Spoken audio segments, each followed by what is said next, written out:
ഉണ്ട്. അപ്പോൾ ആ വീഡിയോയ്ക്ക് നെഗറ്റീവ് കമൻ്റൊക്കെ ഒത്തിരി വന്നു.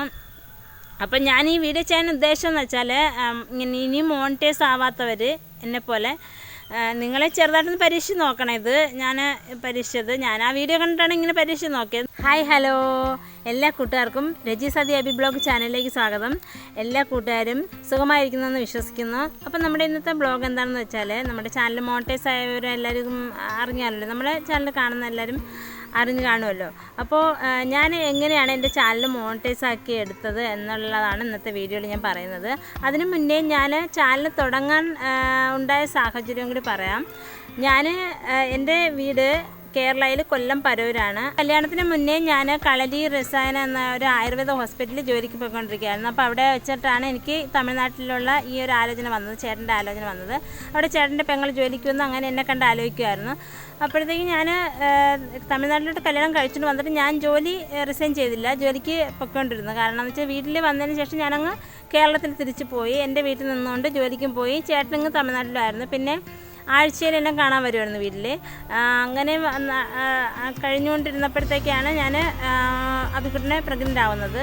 അപ്പോഴേക്കും എനിക്ക് പിന്നെ ജോലി റിസൈൻ ചെയ്യേണ്ടി വന്നു. അങ്ങനെ ഇപ്പോൾ എൻ്റെ മോന് 4 വയസ്സുണ്ട്, ഒരു മോനാണുള്ളത്. അപ്പോൾ നമ്മൾ ഇപ്പോൾ തമിഴ്നാട്ടിൽ വന്നതിന് ശേഷം എനിക്ക് ജോലിക്ക് പോയി നമ്മൾ ആ ഒരു സാലറിയൊക്കെ കൈ കിട്ടിയിട്ട് ആ ഒരു അന്തരീക്ഷവും പിന്നെ ഒന്നും ജോലിക്കൊന്നും പോകാതെ വീട്ടിൽ ഇരിക്കുന്ന ഒരു മടുപ്പ് പോലെ തോന്നി. അപ്പോൾ എന്തായാലും ജോലിക്ക് പോകണമെന്ന് വിചാരിച്ചാൽ തന്നെ തമിഴ്നാട്ടിൽ നമുക്ക് എന്താ പറയുക, ഒരു ഭാഷ അറിഞ്ഞുകൂടാതെ ഇപ്പോൾ ഈവൻ ഒരു തുണിക്കടയിൽ പോയി നിന്നാൽ പോലും നമുക്ക് തമിഴ്നാട്ടിലെ ആ ഭാഷയും ഒന്നും അറിഞ്ഞുകൂടാ, ആൾക്കാരുമായിട്ട് മിങ്കിൾ ചെയ്യാനൊന്നും പറ്റാത്തതുകൊണ്ട് എവിടെയും ചേട്ടൻ ജോലിക്കൊന്നും വിട്ടില്ല. എന്നിരുന്നാലും എനിക്ക് വല്ല ജോലിക്കും പോകണമെന്നൊരു ആഗ്രഹം ഉണ്ടായിരുന്നു. പിന്നെ മോനായതിനു ശേഷം എനിക്ക് അവൻ്റെ കാര്യങ്ങൾ നോക്കുന്നതും പിന്നെ ചേട്ടൻ്റെ കാര്യങ്ങൾ നോക്കുന്നതായിട്ട് ലൈഫ് അങ്ങ് ബിസി ആയിക്കൊണ്ടിരുന്നു. ഇപ്പം മോന് 4 വയസ്സുണ്ട്. മോനെ LKG പഠിക്കുവാണ്. അപ്പോൾ ഞാൻ മോൻ ഇച്ചിരി പതുക്കെ വളർന്ന് ഒരു 3-4 വയസ്സൊക്കെ ആയപ്പോൾ ഞാൻ വിചാരിച്ചു ഇനി എന്തെങ്കിലുമൊക്കെ നമ്മൾ വെറുതെ ഇരുന്നാൽ ശരിയാവത്തില്ല. എൻ്റെ ചേട്ടനാണെങ്കിൽ ടൈലിൻ്റെ വർക്കാണ്, മാർബിൾ ടൈല് ആ വർക്കാണ്. അപ്പോൾ ചേട്ടനെ ഒന്ന് ഹെൽപ്പ് ചെയ്യണമെന്ന് നല്ല ആഗ്രഹമുണ്ട്. സാമ്പത്തികമായിട്ട് നമ്മൾ ഒരു വീട്ടിലെ ഭാര്യയും ഭർത്താവും ജോലിക്ക് പോയാലും ഒരു വീട് മുന്നോട്ട് കൊണ്ടുപോകാൻ പറ്റും. അപ്പോൾ ചേട്ടൻ്റെ ആ ഒരു വരുമാനത്തിൽ നമ്മൾ സന്തോഷത്തോടെ തന്നെ കഴിഞ്ഞു പോകുന്നത്. എന്നിരുന്നാലും ചേട്ടനൊരു ഹെൽപ്പ് വേണമെന്ന് കരുതി മാത്രമാണ് ഞാൻ ഈ ചാനൽ തുടങ്ങിയ സമയത്തൊക്കെ എൻ്റെ നല്ല പ്രതീക്ഷയായിരുന്നു നമ്മൾ ചാനലിലൂടെ നല്ലവണ്ണം സമ്പാദിക്കാം, എന്താ പറയുക, ഓരോരുത്തർ നല്ലവണ്ണം ചാനലിലൂടെ വരുമാനമൊക്കെ ഉണ്ടാക്കുന്നു. അങ്ങനെ വെച്ചിട്ട് ഞാൻ ചാനൽ തുടങ്ങിയത് നല്ലവണ്ണം ഒരു എന്താ പറയുക, നല്ലവണ്ണം സമ്പാദിച്ച് ചേട്ടനെ സഹായിക്കാമെന്നുള്ള ഉദ്ദേശത്തോടെയാണ് തുടങ്ങിയത്. അപ്പോൾ തുടങ്ങി കഴിഞ്ഞപ്പോഴാണ് അതിൻ്റെ ബുദ്ധിമുട്ട് മനസ്സിലായത്. ഇത്രയും വലിയ ഒരു റിസ്ക്കുള്ള പണിയാണ് ചാനലെന്ന് മനസ്സിലായി. നമുക്ക് സമയം കിട്ടുന്നില്ല, എന്താ പറയുക, എഡിറ്റിങ്ങും കാര്യവും പിന്നെ വീഡിയോ പിടുത്തവും കണ്ടൻറ്റാണ് ഏറ്റവും വലിയ പ്രശ്നം. നമുക്ക് കണ്ടൻറ്റ് ഇല്ല. അപ്പോൾ ഞാൻ വീട്ടിലെ കാര്യങ്ങളൊക്കെ ആദ്യം എൻ്റെ മനസ്സിൽ യൂട്യൂബ് ചാനൽ തുടങ്ങിയപ്പോൾ തന്നെ ഞാൻ മനസ്സിൽ വിചാരിച്ചത് അറിയാവുന്ന പാചകമൊക്കെ വെച്ചിട്ടൊരു കിച്ചൺ ബ്ലോഗ് തുടങ്ങാമെന്നാണ് വിചാരിച്ചിരുന്നത്. പക്ഷേ അങ്ങനെ 2-3 എണ്ണം ഇട്ടപ്പോൾ തന്നെ എനിക്ക് മനസ്സിലായി ആ ഒരു ഈ കിച്ചൺ ബ്ലോഗിൽ തന്നെ നമ്മൾ എന്താ പറയുക, പാചകത്തിൻ്റെ അതിൽ തന്നെ നല്ല കോമ്പറ്റീഷൻ നടക്കുന്നതാണ് യൂട്യൂബിൽ. അപ്പോൾ നമ്മുടെ വീഡിയോ ഒന്നും ഓടത്തേ ഇല്ല. നിറയെ നല്ല എന്താ പറയുക പാചക വീഡിയോസുകൾ ചെയ്യുന്ന ആൾക്കാരുണ്ട്. അപ്പോൾ നമ്മൾ ഇട്ടിട്ട് കാര്യമില്ലെന്ന് വിചാരിച്ചിട്ട് പിന്നെ ഞാൻ ട്രാവൽ വീഡിയോസിലോട്ട് തിരിഞ്ഞു. ട്രാവൽ വീഡിയോസ് ഇട്ടിട്ട് എനിക്ക് വ്യൂസ് കുറവാണ്.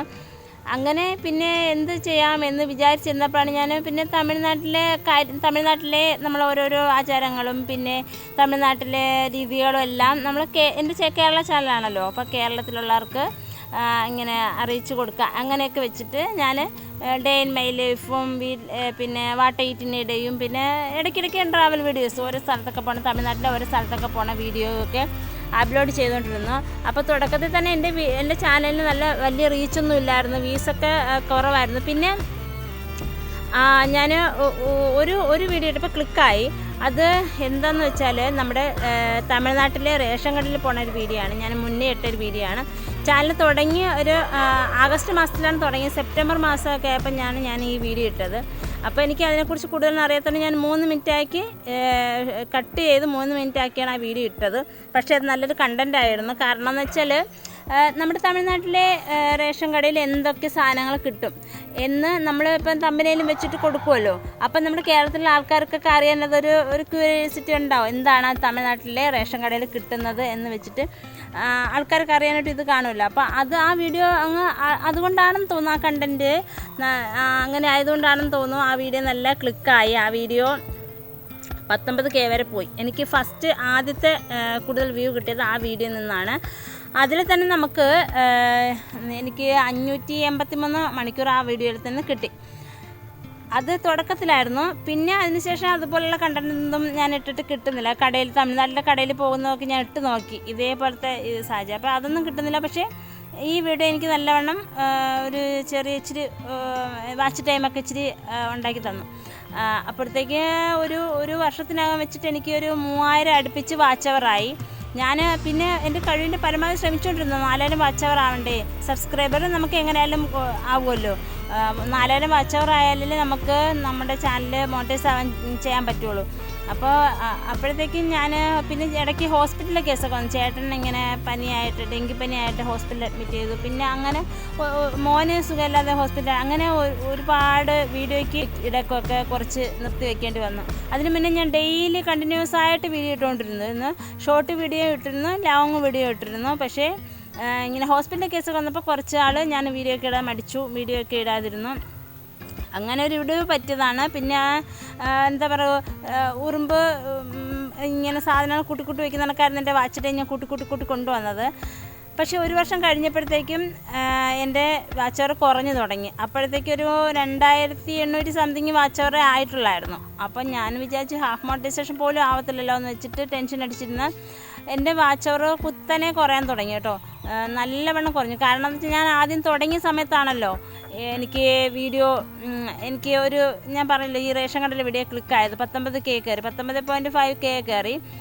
അതിൽ ആ വീഡിയോ എനിക്ക് കുത്തനെ അതിൻ്റെ വാച്ച് അവർ കുറഞ്ഞു തുടങ്ങി. കുറഞ്ഞ് 1000 സംതിങ് ആയി നിന്നു കേട്ടോ. 1000-നകത്ത് മാത്രം വാച്ച് അവർ ആയി നിന്ന്. ഞാൻ പിന്നെ ആകെ തകർന്നു. അപ്പം ഞാൻ വിചാരിച്ചു ഇനിയിപ്പം വീഡിയോ ഇട്ടിട്ടൊന്നും കാര്യമില്ല, ചാനൽ കൊണ്ടു നടന്നിട്ട് കാര്യമില്ല. എൻ്റെ പ്രതീക്ഷകളെല്ലാം തകർന്നു. അപ്പോൾ ഞാൻ വിചാരിച്ചു വേണ്ട, ഇനി ചാനൽ നിർത്താം എന്നൊക്കെ വിചാരിച്ചിട്ട് ചാനൽ ഞാൻ നിർത്താൻ പോകണമെന്ന് പറഞ്ഞുകൊണ്ട് ഒരു വീഡിയോ ഇട്ടു. അതിൽ എനിക്ക് എൻ്റെ സ്ഥിരം വീഡിയോ കാണുന്നവർ പറഞ്ഞു ചാനൽ നിർത്തല്ലേ, ചാനൽ മുന്നോട്ട് കൊണ്ടുപോകണം എന്നൊക്കെ പറഞ്ഞിട്ട് അവർ നമ്മൾക്ക് നല്ലവണ്ണം ധൈര്യം തന്നു. പിന്നെ ഞാൻ അവർക്ക് വേണ്ടിയിട്ടോ ആർക്ക് വേണ്ടിയിട്ടോ ഞാൻ വെറുതെ വീഡിയോ ഇട്ടുകൊണ്ടേയിരുന്നു. പിന്നെ ഒരു ദിവസം ഞാനിങ്ങനെ വെറുതെ യൂട്യൂബിൽ ഇങ്ങനെ സെർച്ച് ചെയ്തപ്പം ഒരു ടെക് ചാനലിൽ വീഡിയോ വൈറലാകാൻ വേണ്ടിയുള്ള തന്ത്രം എന്ന് പറഞ്ഞുകൊണ്ട് ഒരു വീഡിയോ കണ്ടു. നമ്മുടെ വീഡിയോ എങ്ങനെ വൈറലാക്കി എടുക്കാം എന്ന് കണ്ടു.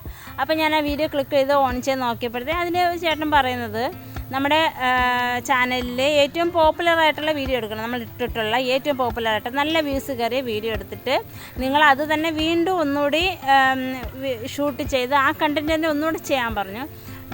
റീയൂസ്ഡ് ആവാത്ത രീതിയിൽ ഒന്നുകൂടെ ചെയ്യണം, അതുപോലെ സെയിം ആവാതെ വല്ല വ്യത്യാസമൊക്കെ വരുത്തി ചെയ്യണമെന്ന് പറഞ്ഞു. അപ്പോൾ എനിക്ക് എൻ്റെ ചാനലിൽ ഏറ്റവും കൂടുതൽ വ്യൂ കിട്ടിയ വീഡിയോ എന്ന് വെച്ചാൽ ഞാൻ പറഞ്ഞല്ലോ റേഷൻ കടയിലെ വീഡിയോ ആണ്, 19K കയറിയ. അത് തന്നെ ഞാൻ എന്താ ചെയ്തത്, അന്ന് ഞാൻ എൻ്റെ മോനുമായിട്ടാണ് റേഷൻ കടയിൽ പോയത്. മോൻ്റെ ഫ്രണ്ടിൽ മോൻ്റെ പടമൊക്കെ ചരിയൊക്കെ പിടിച്ചുകൊണ്ടിരിക്കുന്ന കമ്പനിയിൽ കൊടുത്തിട്ടാണ് ഞാൻ ചെയ്തത്. അപ്പോൾ ആ വീഡിയോ ആണ് 19K കയറിയത്. ആ വീഡിയോ തന്നെ ഒന്നുകൂടെ ചെയ്യാമെന്ന് ഞാൻ വിചാരിച്ചു. നമുക്ക് റേഷൻ കട എല്ലാ മാസവും പോകാമല്ലോ എന്ന് വെച്ചിട്ട് അങ്ങനെ ഞാൻ എന്ത് ചെയ്തു, അന്ന് മോനെ കൊണ്ടുപോയില്ല, അന്ന് മോൻ സ്കൂളിൽ പോയിരുന്നു. ഞാൻ ഒറ്റയ്ക്ക് പോയി തനിയെ നിന്ന് വീഡിയോ എടുത്തു. വീഡിയോ എടുത്തിട്ട് അന്ന് ഞാൻ 3 മിനിറ്റ് ഇട്ട വീഡിയോ ഇന്നൊരു 10 മിനിറ്റ് 9-10 മിനിറ്റിന് ആ ഒരു ലെങ്ത്തല്ലേ ആക്കി എഡിറ്റ് ചെയ്ത്, എന്നിട്ട് വഴി പോണ കാര്യങ്ങളും സാധനങ്ങൾ മേടിക്കുന്നതും പിന്നെ വീട്ടിൽ വന്നിട്ട് എന്തൊക്കെ സാധനങ്ങൾ കിട്ടുമെന്നിടത്ത് പറയുന്നതും. അപ്പോൾ ഒരുപാട് പേര് നല്ല കമൻറ്റും നെഗറ്റീവ് കമൻറ്റും ആ വീഡിയോയ്ക്ക് ഇട്ടിരുന്നു. സത്യം പറഞ്ഞാൽ നമ്മുടെ കേരളത്തിൽ ഞാനിപ്പോൾ കേരളത്തിൽ വന്നിട്ട് ഒരു 5 വർഷമായി. മുന്നേ എനിക്ക് കേരളത്തിൽ എനിക്ക് എൻ്റെ ഓർമ്മ അരി, പച്ചരി അങ്ങനെ നിറയെ സാധനങ്ങൾ കിട്ടും, ഗോതമ്പൊക്കെ കിട്ടി എനിക്ക് ഓർമ്മയുണ്ട്. ഇപ്പം എനിക്ക് എന്താണ് കിട്ടുന്നതെന്ന് എനിക്കറിയത്തില്ല. ഞാൻ വീട്ടിൽ ഇങ്ങനെ ചോദിച്ചപ്പോൾ അമ്മ പറഞ്ഞു അരി മാത്രമേ ഉള്ളെന്ന് പറഞ്ഞു. പക്ഷേ നമ്മുടെ തമിഴ്നാട്ടിലെ റേഷൻ കടയിൽ സത്യമായിട്ടും ഞാൻ മേടിക്കുന്ന കാര്യങ്ങൾ മാത്രമേ ആ വീഡിയോയിൽ കാണിച്ചിട്ടുള്ളൂ. നമ്മുടെ തമിഴ്നാട്ടിലെ റേഷൻ കടയിൽ തന്നെ എല്ലാത്തിനും വില കുറവാണ്. അപ്പോൾ അരി നമുക്ക് ഫ്രീ ആണ്. പാം ഓയിലുണ്ട്, 1 ലിറ്റർ പാം ഓയിലിന് 25 രൂപയാണ് വില. അപ്പം ഞാനത് പറഞ്ഞു. പിന്നെ ഗോതമ്പ്, പച്ചരിയുണ്ട്, അങ്ങനെ ആട്ട മൈദ അങ്ങനെ സാധനങ്ങളൊക്കെ എല്ലാം പറഞ്ഞു. പിന്നെ അങ്ങനെ അതിൽ നെഗറ്റീവ് കമൻറ്റൊക്കെ വന്നു. ഇങ്ങനെ കൊള്ളാലോ, തമിഴ്നാട് റേഷൻ കടയിൽ ഇങ്ങനെ കിട്ടുന്നല്ല, നമ്മൾ കേരളത്തിൽ ഇങ്ങനെയൊന്നും ഇല്ലെന്നൊക്കെ പറഞ്ഞിട്ട് ഒത്തിരി കമൻറ്റുകൾ വന്നു. അപ്പം എല്ലാവരും ഒരു കാര്യം മനസ്സിലാക്കണം, ഞാൻ ആ ഒരു വീഡിയോ ചെയ്തതെന്ന് വെച്ചാൽ നമ്മുടെ കേരളത്തിലെ താഴ്ത്തി പറയാനോ തമിഴ്നാടിൻ്റെ പൊക്കി പറയാനൊന്നും അല്ല. എനിക്ക് കേരളവും തമിഴ്നാടും ഒരുപോലെ തന്നെയാണ്. രണ്ടും എൻ്റെ പ്രിയപ്പെട്ട സ്ഥലങ്ങൾ തന്നെയാണ്. എനിക്ക് എൻ്റെ നാട് കേരളയിലാണ്. അപ്പോൾ കേരളത്തിൽ എനിക്ക് മറക്കാൻ പറ്റത്തില്ല. അപ്പോൾ ഞാൻ ഒരിക്കലും കേരളത്തിന് നെഗറ്റീവായിട്ട് വീഡിയോ ചെയ്യത്തില്ല, തമിഴ്നാട്ടിലും ചെയ്യത്തില്ല. അപ്പോൾ അതൊരു എന്താ പറയുക, ഇത്രയും വ്യൂസ് ആയതുകൊണ്ട് പറയുവാണ്. അങ്ങനെ ആ വീഡിയോയിൽ ഇങ്ങനെ ഒരുപാട് കമൻറ്റൊക്കെ വന്നിരുന്നു.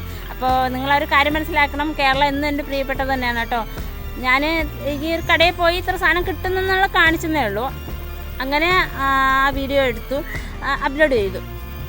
ആദ്യത്തെ ദിവസം ഒന്നും എനിക്ക് അതിന് വ്യൂസൊക്കെ കുറവായിരുന്നു ആ വീഡിയോയ്ക്ക്. അപ്പോൾ തമ്പനയിൽ തന്നെ ഞാൻ തമിഴ്നാട്ടിലെ റേഷൻ കടയിൽ നിന്ന് വാങ്ങിച്ച സാധനങ്ങളെന്ന് പറഞ്ഞിട്ട് തമ്പനയിൽ കൊടുത്തിട്ട് സാധനങ്ങളൊക്കെ വെച്ചിട്ട് നിൽക്കുന്ന ഫോട്ടോയാണ്. നിങ്ങൾക്ക് എൻ്റെ ചാനലിൽ കയറിയാൽ തന്നെ കാണാം. ഇപ്പോൾ ആ വീഡിയോ വന്ന് നിൽക്കുന്നത് 82K വ്യൂസിലാണ് വന്ന് നിൽക്കുന്നത്. ആദ്യമൊക്കെ ആ വീഡിയോയ്ക്ക് വ്യൂസ് ഇല്ലായിരുന്നു. അങ്ങനെ വ്യൂസ് ഇല്ലായിരുന്നപ്പോൾ ഞാൻ വിചാരിച്ചു അതിന് ഇതാവത്തില്ല എന്ന് വിചാരിച്ച് ഞാൻ ശ്രദ്ധിക്കായിട്ടിരിക്കുകയായിരുന്നു. 2 ദിവസം കഴിഞ്ഞ് നോക്കിയപ്പോഴത്തേക്ക് 1K ആയി, അത് 2K ആയി, പതുക്കെ 10K ആയി, പിന്നെ 20K ആയി. അപ്പം ഞാൻ വിചാരിച്ചു ഇത് എവിടെ ചെന്ന് നിൽക്കുമെന്ന് അറിയത്തില്ല. കാരണം എന്ന് വെച്ചാൽ വീഡിയോ നല്ലവണ്ണം ഗ്രോ ആവുന്നുണ്ട്. അപ്പോൾ എനിക്ക് സന്തോഷമായി. എനിക്ക് കുറച്ചങ്ങനെ വാച്ച് ടൈം ഇതിൽ നിന്ന് കിട്ടും എന്ന് ഞാൻ വിചാരിച്ചു. അപ്പോൾ അങ്ങനെ 10K, 20K, 30K അങ്ങനെ പോയി. അപ്പോഴത്തേക്ക് എൻ്റെ ചാനലിൽ വാച്ച് അവർ 1000-നകത്ത് നിന്നിരുന്നത് പതുക്കെ ഗ്രോ ആവാൻ തുടങ്ങി. പിന്നെ എനിക്ക് മനസ്സിലായി ഇതിൽ നിന്ന് തന്നെ ഞാൻ മോണിറ്റൈസ് ആവും എന്ന് എനിക്ക് മനസ്സിലായി. കാരണം അത്രയ്ക്ക് നല്ല ഇതാണ് കമൻറ്റുകളും, പിന്നെ നിറയെ കമൻറ്റും ലൈക്കും പിന്നെ വ്യൂസൊക്കെ നിറയെ വരുന്നതുകൊണ്ട്. പിന്നെ കുറച്ച് നാൾ കഴിഞ്ഞ് നോക്കിയപ്പോഴത്തേക്കും അത് 50K, 60K, 70K കഴിഞ്ഞു, 80K ആയി നിൽക്കുന്നു. അപ്പോൾ എനിക്ക് വേണ്ട അപ്പോഴും എനിക്ക് 3000 ആവാറായി. ഒരു 2000 സംതിങ് ആയി. 2 ദിവസം കഴിഞ്ഞപ്പോഴത്തേക്ക് 3000 ആവാറായി. അപ്പോൾ എനിക്ക് മനസ്സിലായി ഇതിൽ നിന്ന് തന്നെ ആവുന്നു. അപ്പോൾ ലാസ്റ്റ് എനിക്ക് ഇപ്പോഴത്തെ അവസ്ഥ എന്ന് വെച്ചാൽ ആ വീഡിയോയിൽ 4000 മണിക്കൂർ ടോട്ടൽ 4000 മണിക്കൂർ അതിലാവാറായിരിക്കുന്നു. എനിക്ക് മോണിറ്റൈസ് ആവുന്നതിന് മുന്നേ തന്നെ 3000 അടുപ്പിച്ചായിട്ട് ഞാൻ നോക്കിയപ്പോൾ എനിക്ക് വേണ്ടത് 1500 മണിക്കൂർ പിന്നെ മതിയായിരുന്നു. പക്ഷേ ഈ ഒറ്റ വീഡിയോയിൽ തന്നെ എനിക്ക് 3500 മണിക്കൂർ കിട്ടിയിരിക്കുന്നു. അപ്പോൾ വാച്ചറായി. എനിക്ക് വിശ്വസിക്കാൻ പറ്റില്ല. കാരണം ആ ഒരു പറഞ്ഞ ആ ഒരു തന്ത്രം ഫലിച്ചല്ലോ. അപ്പോൾ എനിക്ക് നല്ല സന്തോഷമായി. പിന്നെ എനിക്ക് പേടി റീയൂസർ ആവുമോ എന്നായിരുന്നു പേടി. പക്ഷേ അങ്ങനെ വെച്ചിട്ടല്ല, ഞാൻ വ്യത്യസ്തമായ രീതിയിലാണ് ആ വീഡിയോ എടുത്തത്. അങ്ങനെ ആ ഒറ്റ വീഡിയോ ആണ്. നിങ്ങൾക്ക് എൻ്റെ ചാനലിൽ കയറി തന്നെ മനസ്സിലാവും. ആ ചാനലിൽ ഇപ്പം നിലവിൽ 82K വ്യൂസ് ആയിട്ടിരിക്കുകയാണ്. ഇപ്പോഴും ഗ്രോ ഉണ്ട് അതിന്. പിന്നെ ഞാൻ ആ വീഡിയോ തന്നെ പറയുന്നുണ്ട്, തമിഴ്നാട് സർക്കാർ തമിഴ്നാട്ടിലെ സ്ത്രീകൾക്ക് വേണ്ടിയിട്ട് 1000 രൂപ എല്ലാ മാസവും നമ്മുടെ അക്കൗണ്ടിൽ തരുന്നുണ്ട്. അത് റേഷൻ കട വഴി തരുന്നുണ്ട്. അപ്പം എൻ്റെ അക്കൗണ്ടിൽ എല്ലാ മാസവും 1000 രൂപ കയറാറുണ്ട്. ഞാനത് പറഞ്ഞപ്പോൾ ഒരു കമൻറ്റ് കണ്ടു, അത് ഇവൾ പറഞ്ഞ കള്ളമാണ്, അങ്ങനെ 1000 രൂപയൊന്നും കിട്ടില്ല എന്ന്. അത് ആരാണെന്ന് എനിക്കറിയത്തില്ല. അപ്പോൾ നിങ്ങൾക്ക് അറിയാവുന്ന തമിഴ്നാട്ടിലുള്ള ആരെങ്കിലോട് അന്വേഷിച്ചാൽ അറിയാൻ പറ്റും ഇങ്ങനെ സംഭവം ഉണ്ടോ ഇല്ലയെന്ന്. എനിക്ക് എൻ്റെ അക്കൗണ്ടിൽ കയറുന്നുണ്ട്, ഞാൻ അതാണ് പറഞ്ഞത്. പിന്നെ അതുപോലെ തന്നെ നമ്മുടെ തമിഴ്നാട്ടിലെ ട്രാൻസ്പോർട്ട് ബസ്സുണ്ടല്ലോ, ഗവൺമെൻറ് ബസ്സിലൊക്കെ സ്ത്രീകൾക്ക് ഫ്രീ യാത്രയാണ്. അങ്ങനെ കുറച്ച് സഹായങ്ങളുണ്ട്. അതൊക്കെ പറയുമ്പോൾ ചിലരൊന്നും വിശ്വസിക്കില്ല. അപ്പോൾ നമുക്ക് തമിഴ്നാട്ടിൽ ജീവിക്കുന്നവർ നമുക്ക് പറയാമല്ലോ ധൈര്യമായിട്ട്, നമുക്കിങ്ങനെ കിട്ടുന്നതുമാണ്. അങ്ങനെയൊക്കെ ഒത്തിരി ഇതുണ്ട്. അപ്പോൾ ആ വീഡിയോയ്ക്ക് നെഗറ്റീവ് കമൻറ്റൊക്കെ ഒത്തിരി വന്നു. അപ്പം ഞാൻ ഈ വീഡിയോ ചെയ്യാൻ ഉദ്ദേശം എന്ന് വെച്ചാൽ, ഇനി മോണിറ്റൈസ് ആവാത്തവർ എന്നെപ്പോലെ നിങ്ങളെ ചെറുതായിട്ടൊന്ന് പരീക്ഷിച്ച് നോക്കണം. ഇത് ഞാൻ പരീക്ഷിച്ചത്, ഞാൻ ആ വീഡിയോ കണ്ടിട്ടാണ് ഇങ്ങനെ പരീക്ഷിച്ച് നോക്കിയത്. നിങ്ങളുടെ ചാനലിലെ ഏറ്റവും വലിയ പോപ്പുലറായിട്ടുള്ള വീഡിയോ എടുത്തിട്ട് ഒന്നുകൂടെ ആ സബ്ജക്റ്റ് തന്നെ ഒന്നുകൂടെ റീയൂസ്ഡ് ആവാത്ത രീതിയിൽ വീഡിയോ ഷൂട്ട് ചെയ്ത് ഒന്നുകൂടെ ഇട്ട് നോക്കൂ. നിങ്ങൾ എന്തായാലും എന്താ പറയുക, 100-ൽ 99% വിജയിക്കും എന്നാണ് എൻ്റെ വിശ്വാസം. എൻ്റെ അനുഭവത്തിലാണ് ഞാൻ പറഞ്ഞത് കേട്ടോ. അല്ലെങ്കിൽ എനിക്കിപ്പോഴും മോണിറ്റൈസ് ആവത്തില്ല, ഒന്നും ആവാതെ കിടന്നാലും ഞാൻ മടുത്ത് എൻ്റെ ചാനലിൽ ഇപ്പോഴും ഗ്രോ ഒന്നുമില്ല. ഈ ഒരു വീഡിയോ മാത്രം നല്ല ഗ്രോ ഉണ്ട്. അല്ലാതെ നല്ല വലിയ റീച്ചുള്ള ചാനലൊന്നും അല്ല. എൻ്റെ ഒരു കുഞ്ഞു ചാനലാണ്, വ്യൂസൊക്കെ വളരെ കുറവാണ്. അപ്പോൾ ഈ ഒരു വീഡിയോയിൽ നിന്ന് മാത്രമാണ് എനിക്ക് മോണിറ്റൈസ് ആവാൻ പറ്റിയത്. പിന്നെ ഒന്ന് പറയാനുള്ള കാര്യം എന്ന് വെച്ചാൽ എന്നെ ഇതുവരെ സപ്പോർട്ട് ചെയ്ത എൻ്റെ എല്ലാ കൂട്ടുകാർക്കും എനിക്ക് ഓരോരുത്തരുടെയും പേരെടുത്ത് പറയാൻ പറ്റില്ല. കാരണം എന്ന് വെച്ചാൽ പേരെടുത്ത് പറയണമെന്ന് നിറയെ ആൾക്കാരുണ്ട്. അപ്പോൾ ആരെങ്കിലും ഒരാളുടെ പേര് വിട്ടുപോയാൽ അവർക്ക് നല്ല വിഷമമാവും. അതെനിക്ക് സഹിക്കാൻ പറ്റില്ല. അതുകൊണ്ടാണ് ഞാൻ ആരുടെയും പേരെടുത്ത് പറയാത്തത്. നിങ്ങൾക്കറിയാൻ പറ്റുമല്ലോ, എന്നെ സപ്പോർട്ട് ചെയ്യുന്ന ആരൊക്കെയാണെന്ന് അറിയാൻ പറ്റുമല്ലോ. അവരോട് എല്ലാവരോടും ഞാൻ ഹൃദയത്തിൻ്റെ ഭാഷയിൽ നന്ദി അറിയിക്കുകയാണ്. ഒരുപാട് താങ്ക്സ് എന്നെ സപ്പോർട്ട് ചെയ്തതിന്. പിന്നെ ഇപ്പോഴത്തെ അവസ്ഥ മോണിറ്റൈസ് ആയത് മാത്രമേ ഉള്ളൂ. ഇനി $10 ആയാലും മാത്രമേ ID വെരിഫിക്കേഷന് വരുള്ളൂ. ID വെരിഫിക്കേഷൻ വന്ന് ടാക്സ് വെരിഫിക്കേഷൻ, പിൻ വെരിഫിക്കേഷൻ എല്ലാം കഴിഞ്ഞതിന് ശേഷം $100 ആയതിനു ശേഷം മാത്രമേ എനിക്ക് ബാങ്ക് ഡീറ്റെയിൽസ് കൊടുക്കാനും വരുമാനം നേടാനും സാധിക്കുകയുള്ളൂ. അപ്പോൾ ഇതാണ് ഇപ്പോഴത്തെ കണ്ടീഷൻ. അപ്പോൾ ഇന്നത്തെ വീഡിയോ ചെയ്തതിൻ്റെ ഉദ്ദേശം നിങ്ങളും എന്നെപ്പോലെ ഒന്ന് പരീക്ഷിച്ച് നോക്കാൻ വേണ്ടി, അത് നിങ്ങളോട് പറയാൻ വേണ്ടിയിട്ടാണ് ഞാൻ ഈ വീഡിയോ എടുത്തത്. എനിക്കെങ്ങനെ പറയണമെന്ന് അറിയത്തില്ല, അങ്ങനെ ഇരിക്കുകയാണ് കാര്യങ്ങൾ. അപ്പോൾ എല്ലാവരും നന്ദി ഒരിക്കൽ കൂടി പറഞ്ഞുകൊണ്ട് എൻ്റെ ഇന്നത്തെ ബ്ലോഗ് അവസാനിപ്പിക്കുകയാണ്. അപ്പോൾ നാളെ വീഡിയോ ഇല്ല, ഞാൻ 2 ദിവസം കൂടുമ്പോഴാണ് ഇപ്പോൾ വീഡിയോ ഇടുന്നത്. എനിക്ക് വീഡിയോ എഡിറ്റ് ചെയ്യാനൊന്നും നേരം കിട്ടാറില്ല.